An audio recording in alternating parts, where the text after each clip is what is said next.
আমি ফেমাস শ্রীভূমি কার্নিভালে এসছি অনেক অনেক অনেক অনেক ইয়ার পর। কাজের জন্য খুব একটা আসা হয় না, খুব একটা না, আসাই হয় না। আমি আজকে কোনো কারণে আমাকে ছুটি দিয়েছে, ছুটি পেয়ে গেছি। সো মাকে আর ভাইকে নিয়ে একটু বেরোলাম। তোমরা জাস্ট ভিউটা দেখো গাইস।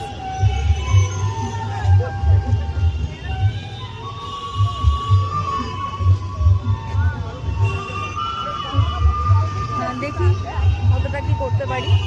ইচ্ছা হলো ঘোরার, তো মাকে নিয়ে চলে এলাম। চলো একটু ঘুরে নিই, আবার পরে তোমাদের সাথে শেয়ার করছি বাকিটা।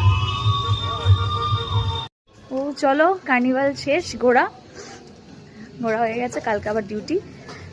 মেলা ঘুরতে গিয়ে নিকো পার্ক না, নিকো পার্কের পাস পেয়েছি। সো আমি তো খুব বাজেভাবে সিঙ্গেল, আমার সাথে যাওয়ার মতন কেউ নেই। তো তোমরা কেউ আমার সাথে যেতে চাইলে আমাকে প্লিজ কমেন্ট করে জানিও। চলো টাটা।